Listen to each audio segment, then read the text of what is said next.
Come and listen to my story about a man named Jed. A poor mountaineer barely kept his family fed. And then one day he was shooting at some food, and up through the ground come a bubbling crude oil, that is, black gold, Texas tea. Well, the first thing you know, old Jed's a millionaire. The kinfolk said, Jed, move away from there. Said, California is the place you ought to be. So they loaded up the truck and they moved to Beverly Hills, that is, swimming pools, movie stars. The Beverly Hillbillies.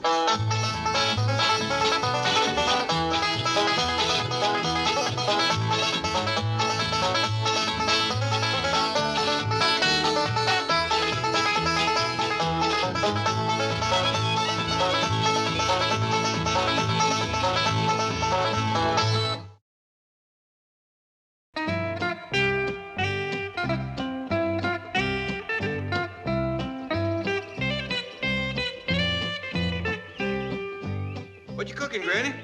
Done cooked and cooled. That's my spring tonic. Got a dandy head on it this year. How come you cooked up such a big batch? You fixing to tonic the whole town of Beverly Hills? That's just a starter. Then I'm going to commence on the rest of the country. Everybody? No, just the Democrats and the Republicans. They need tonicking, do they? Why, Jed, they is in such bad shape, one party can't walk and the other one can't even stand up. Who told you that? They did. I've been watching the TV.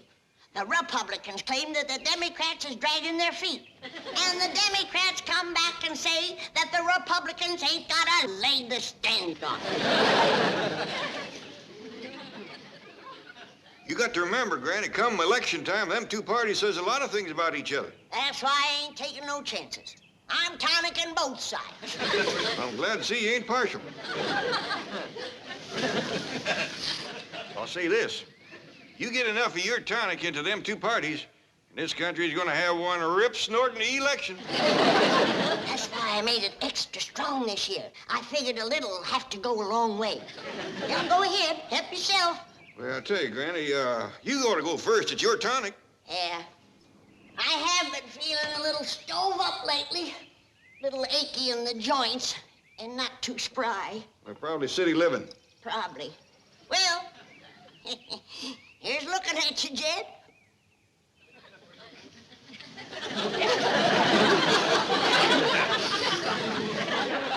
Granny, you ain't looking at me.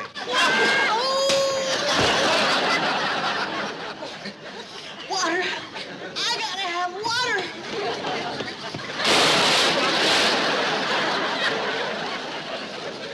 Tells me folks are gonna talk about this election for years to come.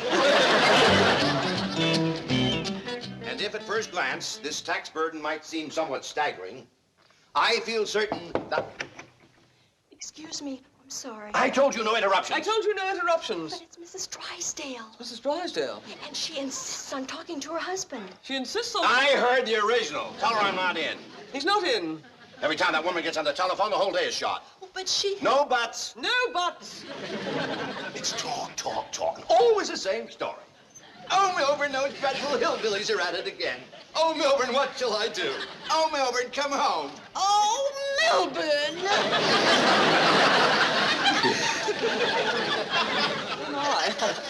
Why wasn't I told my lovely wife was here in person? Why wasn't he told his lovely wife was here in person? Oh, I'm sorry. Everybody out, while I take this beautiful creature in my arms and comfort her. Couldn't I just have a small raise instead? Now, you two. Thank you. Now, what brings my lovely wife here to brighten up my dreary day? Milburn, those dreadful hillbillies, Hillbillies are at it again. Well, what is it this time, dear? They're going to ruin the social event of the year. Which is? The Countess Maria von Holstein is returning to Beverly Hills. No. Yes. Well, who's she? Oh, Milburn, really. The Countess Maria is the absolute unchallenged leader of the continental jet set. No. Yes. Well, who are they? They're the avant-garde of international society. They jet to the Riviera for the sun, to Innsbruck for the skiing, to Paris for clothes, to Las Vegas for divorces. They practically live on jet planes. Margaret, I can't think of two groups of people more dissimilar than the Clampetts and this jerk set. Jet set. Same difference, they'll never meet. Now, I'm very busy, dear. But they will meet. The Countess has leased the mansion on the other side of the Clampetts. Margaret, in cities like Beverly Hills, people can live out their whole lives without ever meeting their next-door neighbor. Now, run along, dear. I am very busy. Milburn, will you let me finish? Let you. I'll pay a cash bonus. Granny is going about the neighborhood distributing a vile concoction she calls Tonic. She left this at our house. If that little hillbilly witch doctor calls on the Countess, her ladyship may jet back to the continent. If she drinks this, she may jet back without a plane.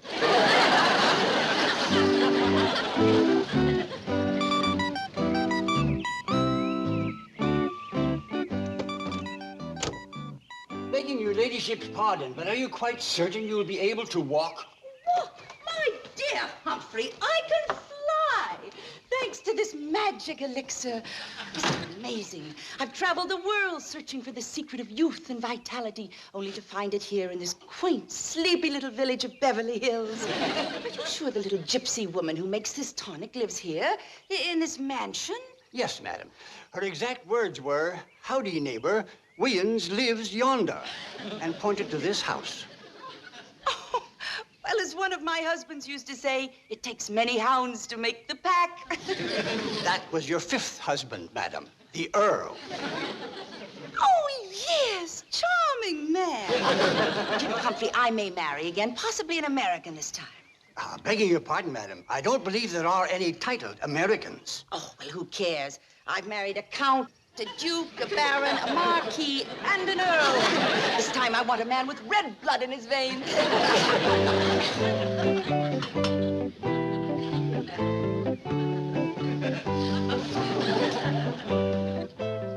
Oh, howdy, ma'am. See you come for a refill. Step right in. Granny, lady here needs some more tonic. You know, I think I'm in love with you. Never mind, Granny. She's had enough.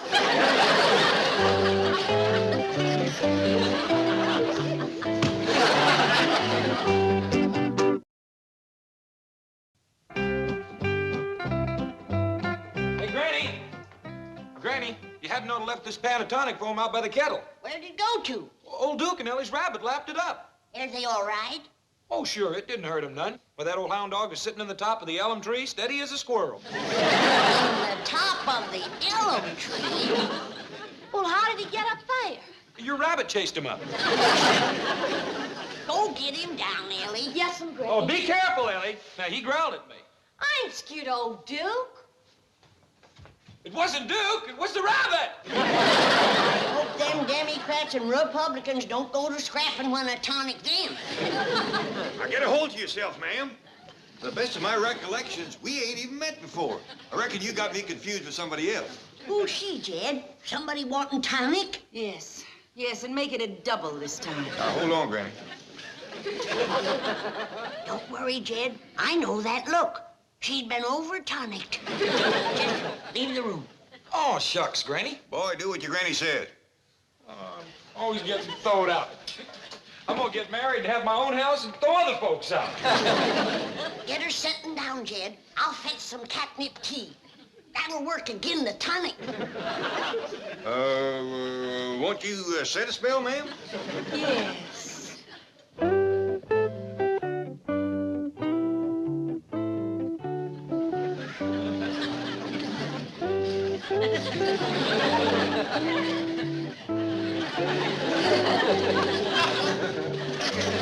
She getting a hold of herself, Jed? No, Granny. So far, it's mostly me. Here. Swallow that.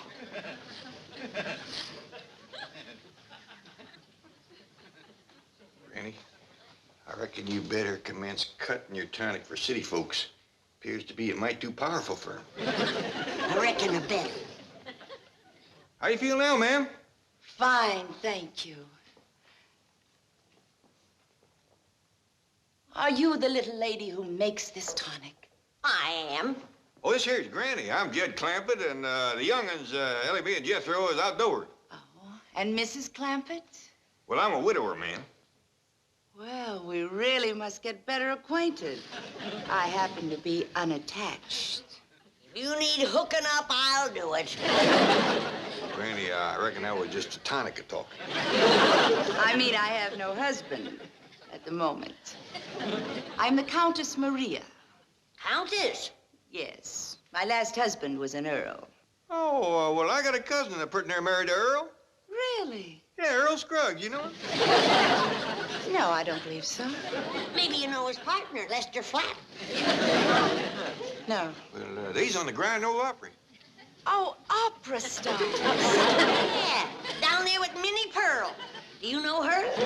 I'm afraid not. How about the Duke of Paducah? No, I don't. I know several dukes, but not that one.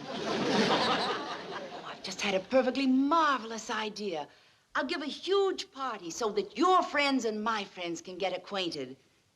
And so can we.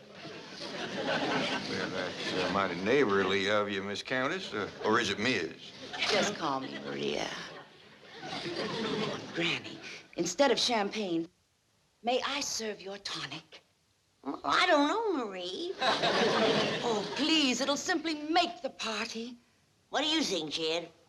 Well, Granny, why not? You was figuring on tonic in the whole town anyway.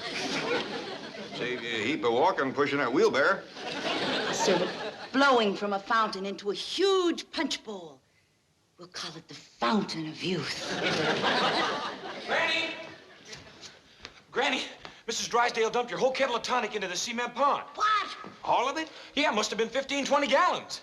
Who is this Mrs. Drysdale? Why, she's the meanest, orneriest, no good, low down. Now, Granny, you see, ma'am, Miss Drysdale is high society. Her husband is president of the Commerce Bank, and she never has cotton to us living next door. I'll fix her. Please, Granny, let me have that pleasure. I know just how to deal with these so-called high society women. You won't hurt her, will you, ma'am? I promise you I won't lay a hand on her. You did what? I dumped the entire mess into their swimming pool. Margaret. Sit down and listen to me. It was you who moved those loutish hillbillies into our lovely neighborhood. Now then, it is I who shall move them out. Now, dear, let's talk this over. Sit down. The time for talk is past. It's time for action. And if you're too weak to take it, I am not. Somebody has to make Beverly Hills safe for people of breeding. Excuse me. I told you no interruptions. I told you no interruption. Oh, sit down, Milburn. I wouldn't interrupt, but the Countess is here. The Countess? She wants to see you. Oh, Milburn, did you hear that? Stand up. Mrs. Drysdale, I presume. Oh, yes, your ladyship. I am giving a party, and I wanted you to be the first to know about it. What an honor. Not only am I inviting the cream of Beverly Hills society, but Newport, Santa Barbara, Pasadena will be represented. I have many friends there. And, of course, members of the nobility will be jetting in from all over the continent. Oh. Lords and ladies, dukes and duchesses, perhaps a few princes, and a king and queen or two. Oh. And now, Mrs. Drysdale, we come to my guests of honor. Those people whom I consider to be the first family of Beverly Hills. Oh, your ladyship, surely you don't mean the Drysdales? I surely don't. I mean the Clampetts. the Clampetts? Your next-door neighbors. Oh, those Clampetts. Oh, wonderful. They're my dearest friends. Really? What a shame you're not invited to the party. Good day. Oh, but, Countess, your ladyship, surely that's not your last word? No, my last word is this. If you ever tamper with another drop of Granny's tonic, I shall buy Beverly Hills and exile the both of you. Oh, but, your countessship. So that's what did it. She likes Granny's tonic.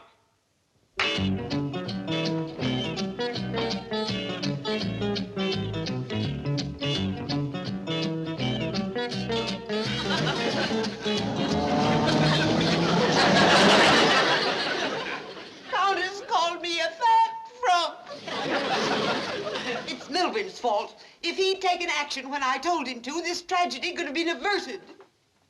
Milburn, you spineless jellyfish. Don't just sit there. Do something. Yes, Margaret, I think I will.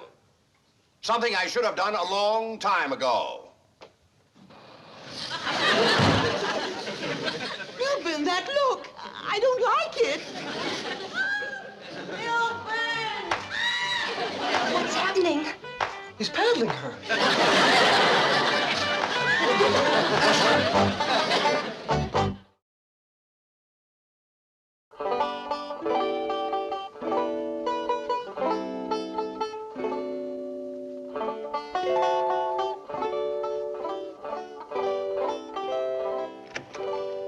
Oh, there you are, Uncle Jed. Hey, listen, can I... Ooh, hot diggity dirt. How come you're so all duded up? Because I'm going for a ride. All right, I'll get the truck. No, never mind. Going with a neighbor in their car. You all dressed up like that for Mr. Drysdale? It ain't Mr. Drysdale I'm going with. Mrs. Drysdale? Jethro, why don't you set up your granny's kettle so she can make another batch of tonic? Well, Granny can't make no more tonic. She's done run out of yarbs and roots and berries and things. Well, then you go get her some more. Only place I can get more is back home. And that'd take a week. Now, say howdy for me while you're back there. Uncle Jed, I'm commencing to figure something out. You don't want me around when that somebody comes to go riding with you. Because she is a woman. That's how come you're wearing your courting clothes and shaved your face and put that smelly slickum on your hair. Jethro, I gotta admire your brain. Why, thank you. Now that I've admired it, get it out of here. Uncle Jed's got a sweetheart. Uncle Jed's got a sweetheart. You got a sweetheart. Granny? Mrs. Drysdale sent me to arrange a peace conference. Granny? So this is her magic tonic. I had a very trying day. I wonder if... Oh, probably just sulfur and molasses. Still, it did have a rather invigorating influence on Mr. Drysdale. Invigorating. It turned him into a veritable tiger.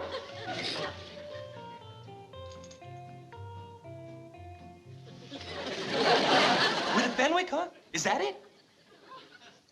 No, I got it. It's the Countess. Sure is shooting. Why, she's our neighbor, and she's pretty, and she's got a car. All right, Jethro, that's who it is. Now run along. Hey, if you marry up with the Countess, you can live in one of them castles, wear one of them tin suits, fight dragons with a sword, and rescue them damsels in distress. Every day and twice on Sundays. What in tarnation is that? I don't know, but it's getting closer.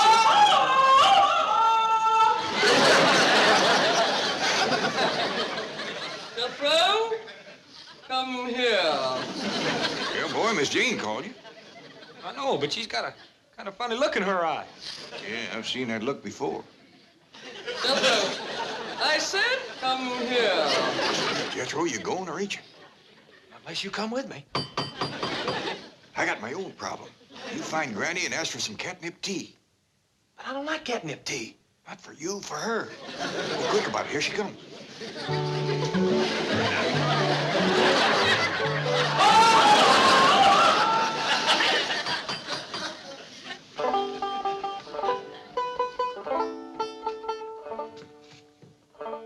Oh, howdy there, soldier. I thought you was a countess. Her ladyship is waiting. Well, reckon his manship is ready. You guard the countess, do you? No, sir. I drive her. Driver? Yes, sir. I have driven the Countess since childhood. 35 years. Well, you better let up. It ain't hurt her none, but it sure got you looking old for 35. Mr. Clampett, how handsome you look. Excuse me, ma'am, but you ain't been on a tonic again, have you? Oh, no, I've sworn off till the party. Now, where would you like to go? Oh, I ain't choicey. It's all the same to you, ma'am. Could we take out after him and bring him back? Why, of course. Humphrey, catch those two immediately. I'll do my best, your ladyship. No, not on foot. We'll go in the car. Thank you, ma'am. Wonderful man, terribly devoted. You wouldn't believe how old he is. I do find it hard, ma'am. Now, don't cry, Tommy. I know you're hot in your woolly coat. Here's some nice cool water for you. Ellie Mae, did you set up my kettle again? Well, yes'm, Granny. You fixing to make up some more tonic for the Countess's party? I'm afraid I can't, child. Ain't got no more yarbs. But as long as my kettle is set up and the firewood is ready, I'm gonna cook up a great big batch of chitlins for the wingding. I reckon you best move there, little fella. The smoke from that fire's gonna blow right over here. And a little baby like you... Ellie Mae, what's this kitten been drinking? Well, just a little water out of the cement pond, Granny.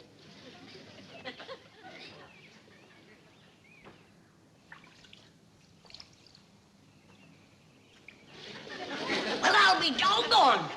What is it, Granny? Dumping them 20 gallons of extra strong tonic in the pond has watered it down and made it just right for little critters and city folks. Melvin, must I go up there and humble myself to Granny? No, you can have another paddling instead. I'm going up. Ah! So you brung help with you, huh? Well, come on. I'll take you both over. No, Granny, we're not here to fight. Tell her, Margaret. I'm here to eat crow. Well, you're out of luck, sister. I'm cooking chitlins.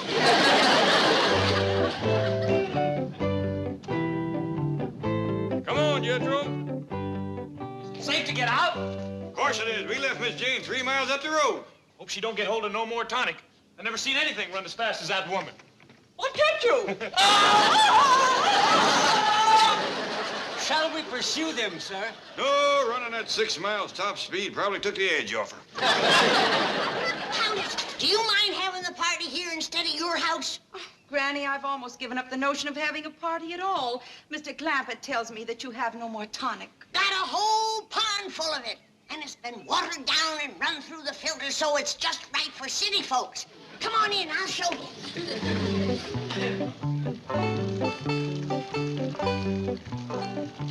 Oh, what a magnificent spot for a party. We can have hundreds of guests. And you've got the fountain of youth, too, just like you wanted.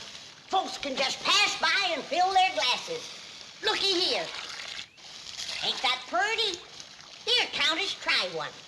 You too, old soldier. Aye, aye, your ladyship. Oh, I think it will do you a world of good, Humphrey. Thank you, your ladyship. You're most kind. Don't call him an old soldier, Granny. He's just a little past 35. To your husband, madam. Which one? The next one. Oh, thank you, my dear Humphrey. Oh, your ladyship.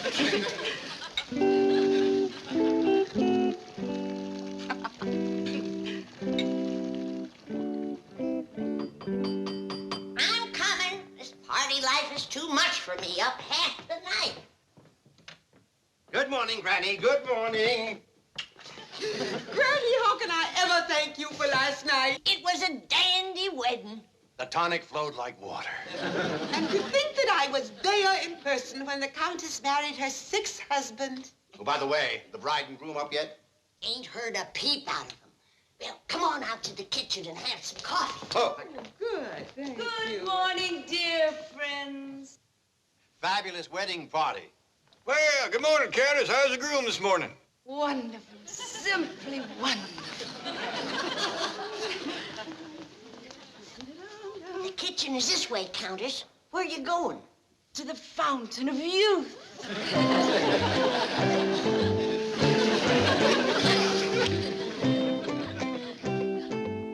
Yonder comes the groom, and your tonic has sure done wonders for him. He's commencing to look 35.